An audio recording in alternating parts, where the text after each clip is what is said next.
ओम शांति। आज बाप दादा के 29 जनवरी 2023 के अव्यक्त महावाक्य हैं। रिवाइज डेट है 2 दिसंबर 1993। आज की ज्ञान मुरली का शीर्षक है नंबर 1 बनने के लिए गुणमूर्त बन, गुणों का दान करने वाले महादानी बनो। नंबर 1 बनने के लिए गुणमूर्त बन, गुणों का दान करने वाले महादानी बनो। आज बेहद के माता पिता चारों ओर के विशेष बच्चों को देख रहे थे। क्या विशेषता देखी? कौन से बच्चे अखुट ज्ञानी, अटल स्वराज्य अधिकारी, अखंड निर्विघ्न, अखंड योगी, अखंड महादानी हैं।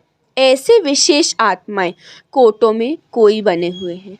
ज्ञानी, योगी, महादानी सभी बने हैं, लेकिन अखंड कोई कोई ही बने हैं। इसका मतलब है कि ज्ञानी कई बच्चे हैं, योगी भी कई बच्चे हैं, पर योगी बच्चे कुछ हैं जिनका योग मिस हो जाता है या फिर विघ्न पड़ जाते हैं। लेकिन जो अखंड होंगे तो उनके कभी भी ये सब चीज़ें मिस नहीं होती हैं। तो वो अपनी स्थिति को इतना पावरफुल बना लेते हैं कि कोई भी चीज़ या कोई भी विघ्न व समस्या उन्हें रोक नहीं पाती। वे बाबा ने आगे कहा, जो अखुट, अटल और अखंड हैं वही विजय माला के विजय मणके हैं। बाप दादा ने संगम युग पर सभी बच्चों को अखंड और अटल भव का वरदान दिया है, लेकिन वरदान को जीवन में सदा धारण करने में नंबरवार बन गए हैं।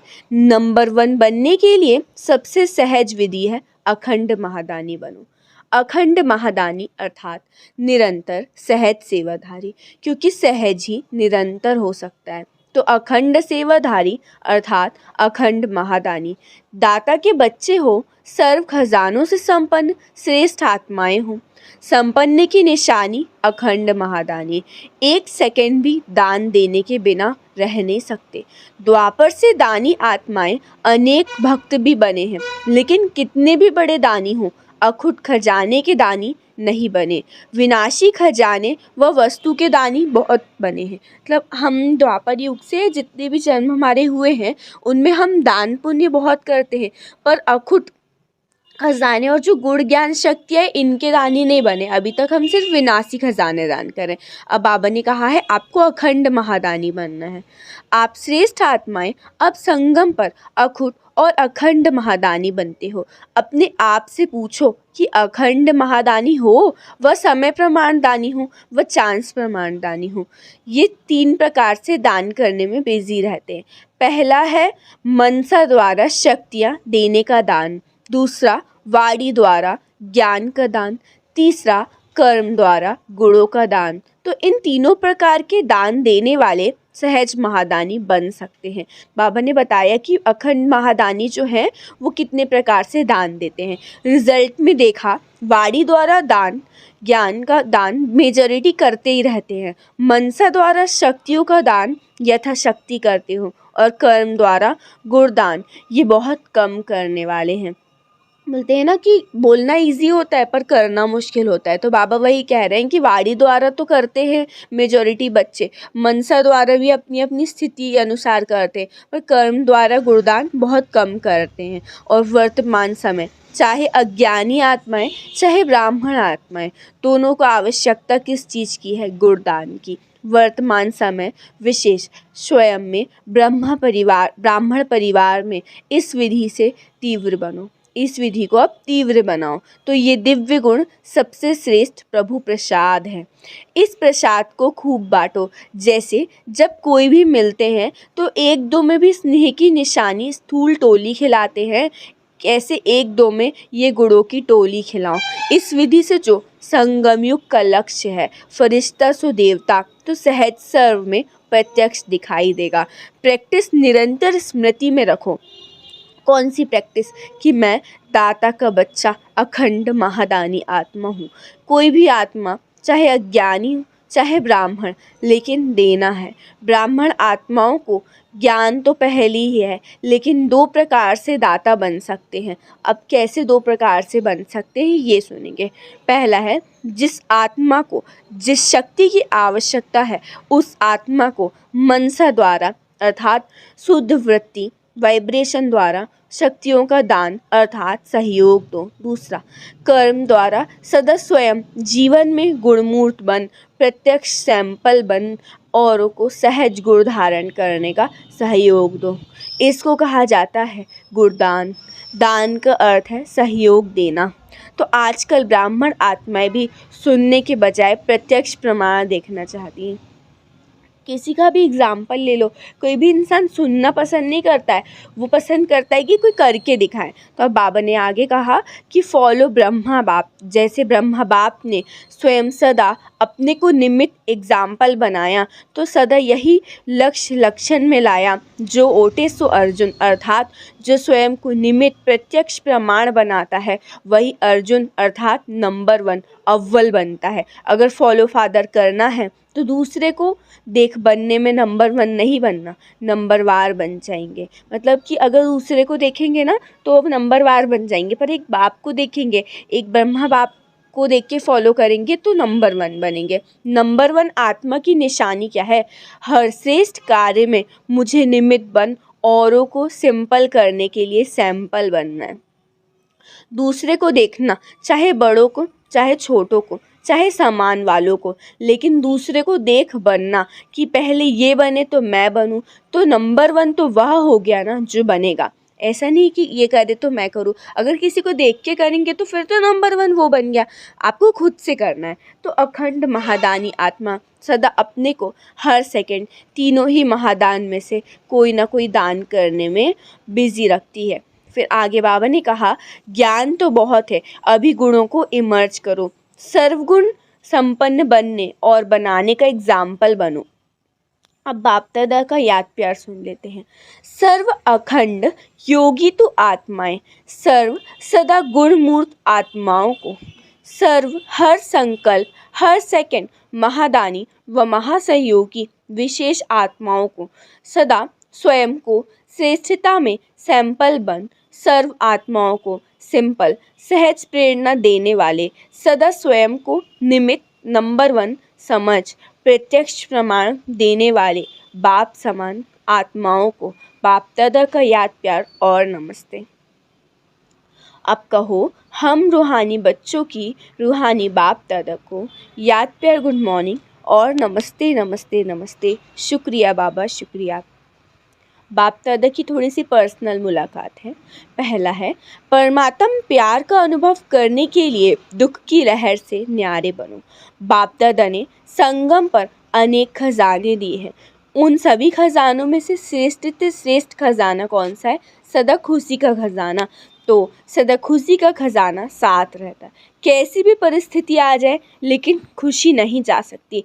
जब परिस्थिति कोई दुख की लहर वाली आती है तो भी खुश रहते हो, थोड़ी थोड़ी लहर आ जाती है। बाबा पूछ रहे हैं कि अगर कोई दुख की लहर आती है तो भी आप खुश रहते हो कि थोड़ी थोड़ी लहर आपके ऊपर भी आ जाती है?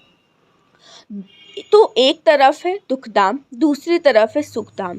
तो दुख की लहर की कई बातें सामने आएगी, लेकिन अपने अंदर वो दुख की लहर दुखी ना करे। जैसे गर्मी के मौसम में गर्मी होगी, लेकिन स्वयं को बचाना वो आपके ऊपर है। अब आसपास गरम लहर घूमती है, तो क्या आप गर्मी सहन करते हो? नहीं, हम अपने को बचाने की कोशिश करते हैं, हम अपने को ठंडा करने की कोशिश करते हैं।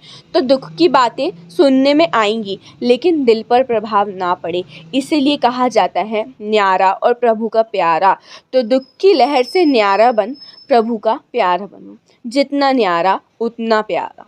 अपने आप को देखो कि कितने न्यारे बने हैं, कितना न्यारा बनते जाते हो, तो उतना ही सहज परमात्मा के प्यार का अनुभव करते। तो हर रोज़ चेक करो कितने न्यारे कितने प्यारे रहें, क्योंकि ये प्यार परमात्मा प्यार है और कोई भी युग में प्राप्त नहीं हो सकता। जितना प्राप्त करना है उतना अभी ही करना है, तो कर रहे हो। दुनिया वाले खुशी के लिए कितना समय संपत्ति खर्च करते हैं और आपको सहज अविनाशी खुशी का खजाना मिल गया, क्या कुछ खर्च किया? खुशी के आगे खर्च करने की वस्तु ही है क्या जो देंगे? तो यही खुशी के गीत गाते रहो, जो पाना था सो पा लिया। अब बाबा फिर पूछते हैं, पा लिया ना, कि अभी भी कोई चीज़ पानी है? तो जब कोई चीज़ मिल जाती है तो खुशी में नाचते रहते हैं, दूसरों को भी खुशी बांटते जाओ। जितना बांटेंगे उतना बढ़ेगी, क्योंकि बांटना माना बढ़ाना। तो आगे बाबा ने कहा, जब विघ्न अपना कार्य अच्छी तरह से करते हैं तो आप मास्टर सर्वशक्तिमान अपनी विजय के कार्य में सदा सफल रहो।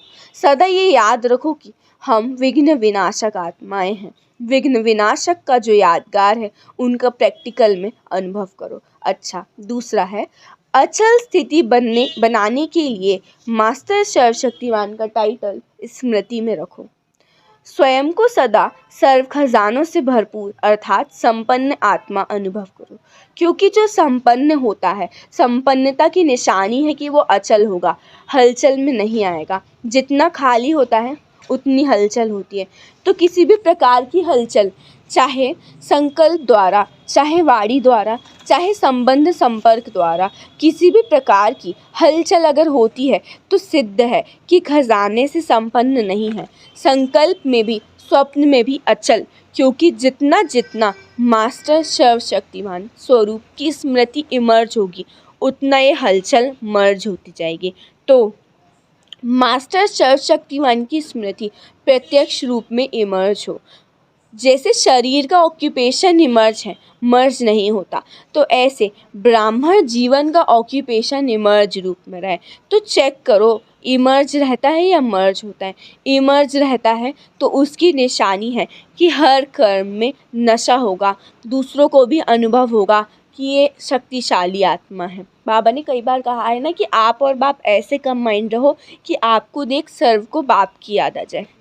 तो जब आप अपने आप शक्तिशाली स्थिति में स्थित रहोगे ना, तो औरों को भी आपको देख के अनुभव होगा कि ये विशेष आत्मा है। तो कहा जाता है, हलचल से परे अचल। तो अचल घर आपका यादगार है। अपना ऑक्यूपेशन सदा याद रखो कि हम मास्टर सर्वशक्तिवान हैं, क्योंकि आजकल सर्व आत्माएं अति कमज़ोर हैं। तो कमज़ोर आत्माओं को शक्ति चाहिए। शक्ति कौन देगा? जो स्वयं मास्टर सर्वशक्तिवान होगा। किसी भी आत्मा से मिलेंगे तो वो क्या अपनी बात सुनाएंगे?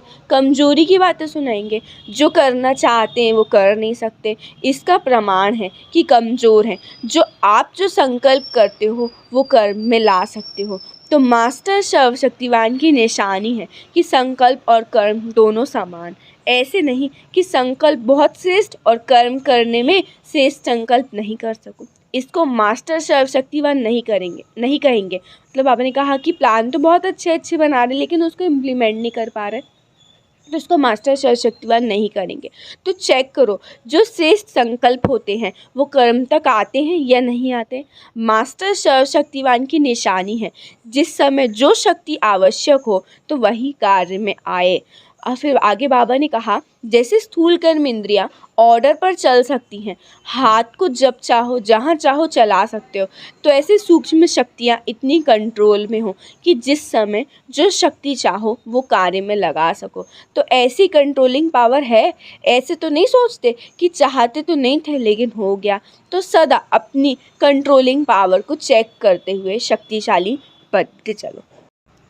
फिर आगे बाबा ने कहा, सब उड़ती कला वाले हो कि कोई चढ़ती कला वाला है। कोई चढ़ती कला वाला कभी उड़ता कभी चढ़ता, तो चलती कला हो जाती है, कभी बदली होती रहती है। पर बाबा ने कहा हमेशा उड़ते ही रहना। मतलब कभी उड़ते, कभी चलते, कभी दौड़ते, ऐसे नहीं। नॉलेज की शक्ति से विघ्न वार नहीं करेंगे लेकिन हार खा लेंगे। इसी को मास्टर सर्वशक्तिवान कहा जाता है। तो अमृत वेले से इस ऑक्यूपेशन को इमर्ज करो और फिर सारा दिन चेक करो। अच्छा, वरदान है, सहन शक्ति का कवच पहन संपूर्ण स्टेज को वरने वाले विघ्न जीत भव। सहन शक्ति का कवच पहन संपूर्ण स्टेज को वरने वाले विघ्न जीत भव। विस्तार है, अपनी संपूर्ण स्टेज को वरने अर्थात प्राप्त करने के लिए अलबेलेपन के नाज नखरों को छोड़ सहन शक्ति में मजबूत बनो। सहन शक्ति ही सर्व विघ्नों से बचने का कवच है। तो ये कवच नहीं पहनते वो नाजुक बन जाते, फिर बाप की बातें बाप को ही सुनाते, कभी बहुत उमंग उत्साह में रहते, कभी दिल शिकस्त हो जाते। अब इस उतरने चढ़ने की सीढ़ी को छोड़ सदा उमंग उत्साह में रहो तो संपूर्ण स्टेज समीप आ जाएगी। स्लोगन है, याद और सेवा की शक्ति से अनेक आत्माओं पर रहम करना ही रहमदिल बनना है।